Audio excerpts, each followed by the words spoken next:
বাঙালি বাড়িতে ছুটির দিনে চিকেন মটন হতেই থাকে। তো আমরা অনেকেই অনেক ধরনের চিকেনের রেসিপি খেয়েছি।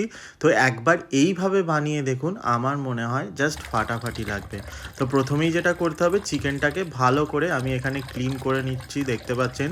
চিকেনটাকে ভালো করে ক্লিন করে নেওয়ার পর এখানে শুকনো খোলায় একটা মশলা বানাতে হবে।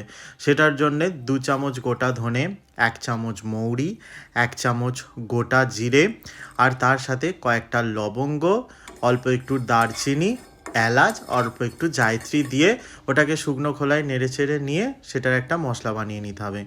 এরপর কড়াইয়ে অল্প একটু জল দিয়ে তাতে হলুদ গুঁড়ো, লঙ্কার গুঁড়ো আর পরিমাণ মতো নুন দিয়ে ধুয়ে রাখা চিকেনটাকে দিয়ে দিতে হবে।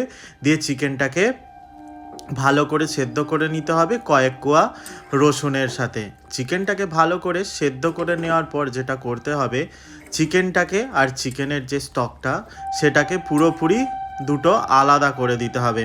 এরপর কড়াইটাকে ধুয়ে নিয়ে সেই কড়াইয়ে দিয়ে দিতে হবে রিফাইন তেল, তাতে দিয়ে দিতে হবে কুচনো পেঁয়াজ। পেঁয়াজটাকে এখানে ভালো করে ভাজতে হবে, একদম লাল লাল করে। পেঁয়াজটা যখন ভালো করে ভাজা হয়ে যাবে, দিয়ে দিতে হবে আদা, রসুন আর কাঁচা লঙ্কার পেস্ট, দিয়ে মশলাটাকে ভালো করে ভেজে নিতে হবে।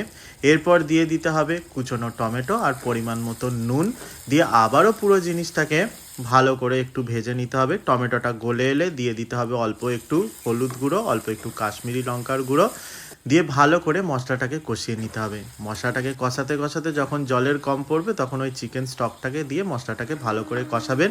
মশলাটার থেকে তেল ছাড়লে সেদ্ধ করে রাখা যে চিকেনটা সেটাকে দিয়ে ভালো করে 8-10 মিনিট কষিয়ে নেবেন। চিকেনটাকে ভালো করে কষাতে কষাতে দিয়ে দেবেন যে ভেজে রাখা মশলার যে গুঁড়োটা বানানো হলো সেইটা দিয়ে দেবেন। দিয়ে আবারও পুরো জিনিসটাকে ভালো করে কষাবেন। ওই জলের কম হলে চিকেন স্টকটাকে দিতে থাকবেন, অন্য কোনো জল কিন্তু এখানে ব্যবহার করবেন না।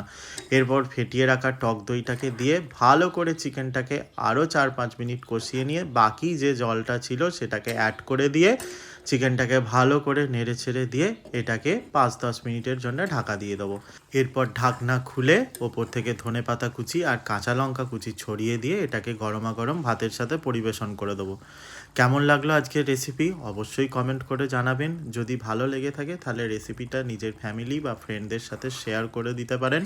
আর যারা এখনও আমার চ্যানেল MBA ফুডওয়ালা বা আমার ফেসবুক পেজ সুতন্দ্র বেরাকে ফলো করেননি আর চ্যানেলটা সাবস্ক্রাইব করেননি, তারা চটজলদি চ্যানেলটি সাবস্ক্রাইব করে দিন আর পেজটিকে ফলো করে দিন এই রকম সমস্ত ধরনের নতুন নতুন রেসিপি পাওয়ার জন্য। দেখা হচ্ছে নেক্সট ভিডিওতে। ততক্ষণ পর্যন্ত সকলে সুস্থ থাকুন, ভালো থাকুন।